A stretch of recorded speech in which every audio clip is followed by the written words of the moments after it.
যে দয়াল তুমি আমার আপন হয়ে যাও, না হলে তুমি দয়াল আপন করে নাও, তা না হলে তুমি দয়াল আপন হয়ে যাও। তার পাশাপাশি মসজিদে যে ভালোবাসে, তার সাথে বড় ইবাদত নাই। ভালোবাসাটা, মহব্বত, যেটা আজকে গান করলাম, কিন্তু গানের মধ্যে গানের একটা পরিবেশ লাগে। প্রথম দিন গানের পরিবেশ পাওয়া যায় না, সবাই ব্যস্ত থাকে, এ কারণেই তো কথার না বলি নাকি।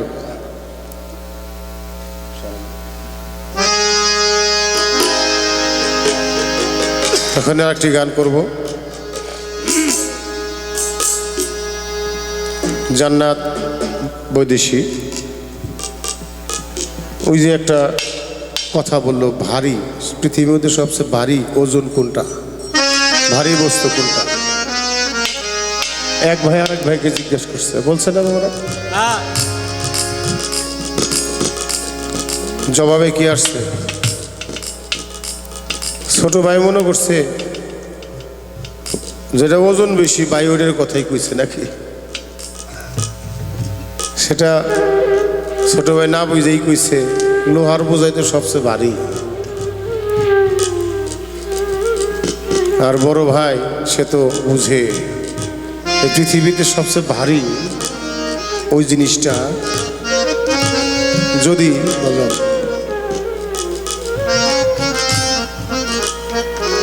কোনো ব্যক্তির বাবা চলে যায়,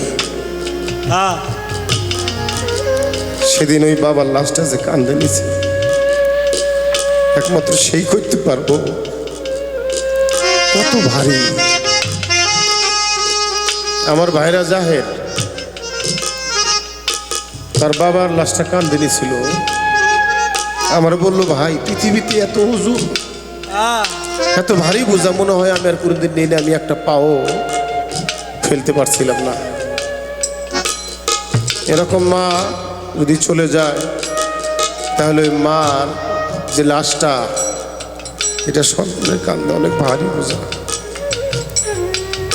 যদি কোনো ভক্ত তার গুরুর লাশ কান্দে নেয়, যদি কোনো বাবা তার সন্তানের লাশকে কান্দে নেয়,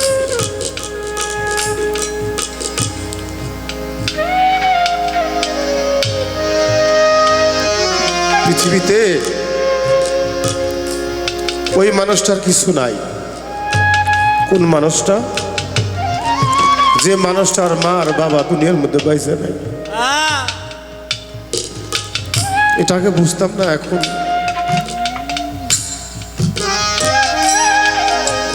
ভুলতে পারি না।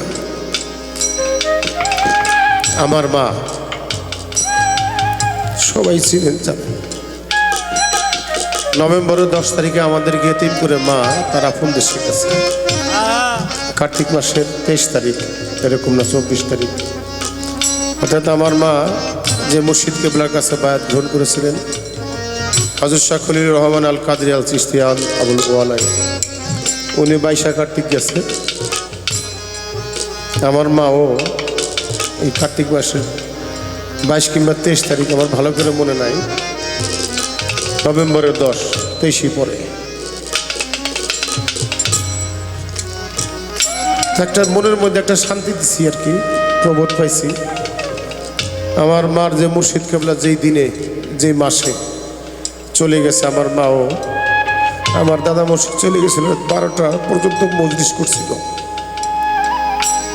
মজলিস করার পরে খলিল চাঁদ সব ভক্তদেরকে বলছিল চলে যাও। আশেপাশের লোকজন বাড়িতে যা সারা পারে নাই, চকিতে যা খবর করতেছে আর কি চাও, খলিল চাঁদ তো চলে গেছে। এরকম আমিও বসে রয়েছি, হারমোনিয়াম আমার সামনে, হারমোনিয়াম নিয়ে বসে থেকে হারমোনিয়াম থাকে, গান বাজনা করি। তো হঠাৎ করে 12টা 1 মিনিট এরকম বা 2 মিনিট আমার বড় মেয়ে এসে করতেছে, আব্বা দাদা আর নাই। টাইমটাও মিলে যায়। আগে আসলে মা রাস্তায় বসে থাকতো, বুকের মধ্যে জ্বরে দেখি আজকে মায়ের পায়ের পাশে দাঁড়িয়ে রয়েছি শুনে একটা বারও বলে নাই কেউ না বাবা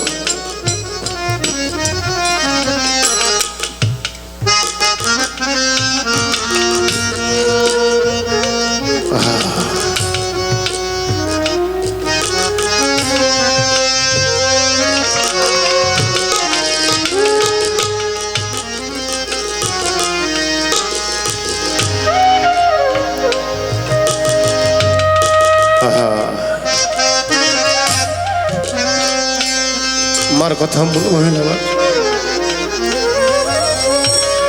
কিচ্ছু ভালো লাগে না। আগে বুঝি নাই, সত্যি বুঝি নাই। যখন দেখলাম নাই, কি যে নাই এটা খুঁজে আর পাওয়া জীবনেও সম্ভব না।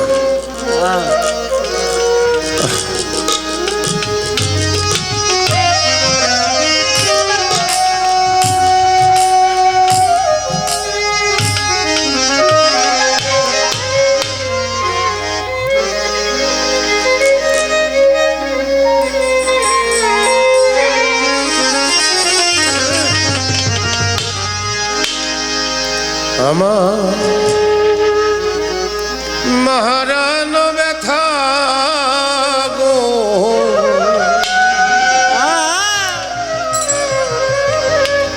দরদি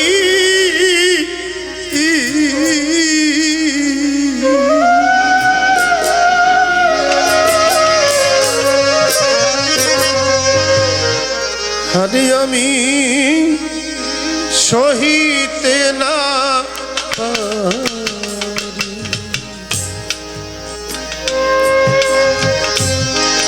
মহারাম ব্যথা গো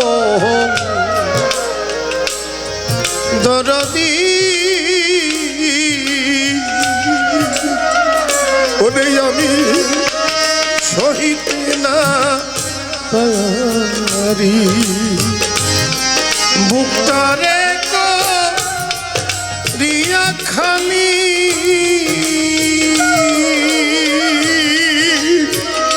ও মায়ামার গেছে আপন বাড়ি রে মা ওরে তোমায় ভুলিতে না পারি মারা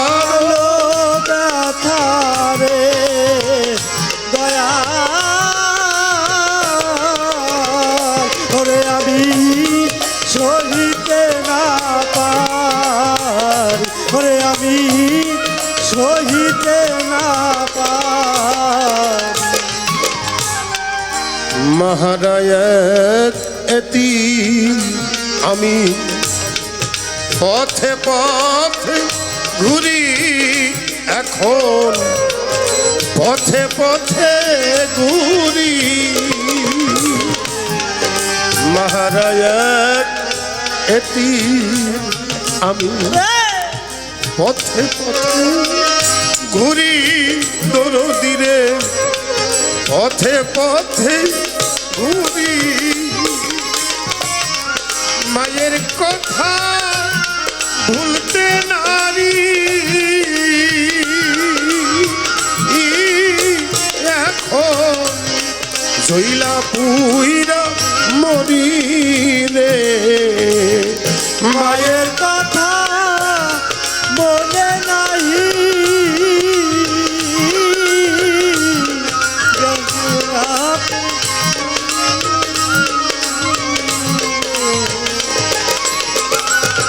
আমার মায়ের কথা ভুলতে নারী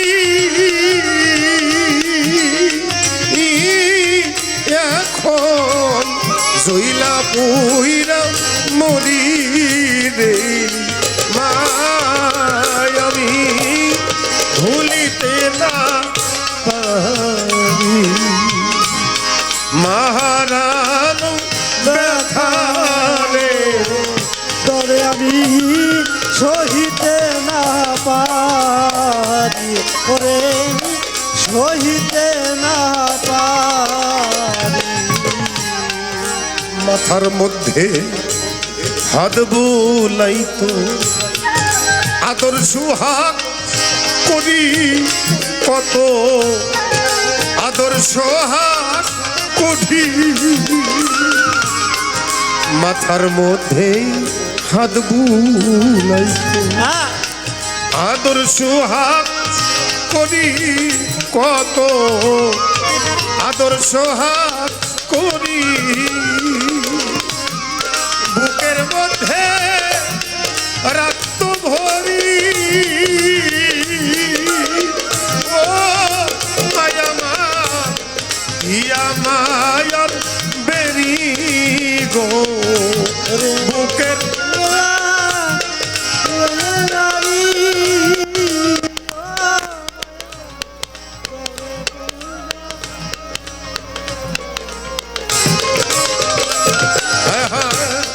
বুকের মধ্যে রক্ত ভরি মা আদর সুহাগ করি রে মা আমি সহিতে না পারি মারানো ব্যথা রে দয়াল ওরে আমি সহিতে না পারি ওরে আমি সহিতে না পারি যেদিন হইতে তোমায় হারা শূন্য সোনার পুরী মাগো শূন্য সোনারি পুরী যেদিন হইতে তোমায় হারা শূন্য সোনার পুরী মাগো শূন্য সোনার পুরী তোমার আলমা ছেড়ে গেল ছাড়ি ও মা ভবের কাঙ্গাল করি রে আলমাত্রে ইয়া খালি ও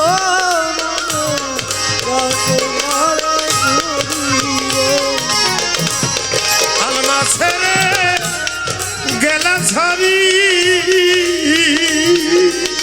ও মায়া মা ভবের কাঙ্গাল করি রে মা আমি সহিতে না পারি রে মহারানো ব্যথা রে দয়াল ওরে আমি সহিতে না পারি আমার ভুক্তারে কো রিয়া খালি ও মা গেছে আপন বাড়ি রে মা তোমায় ভুলিতে না পারি আমার মহারানো ব্যথা গো আমি ওরে বাজান সহিতে না পারি আমি সহিতে না পারি আমি সহিতে না পারি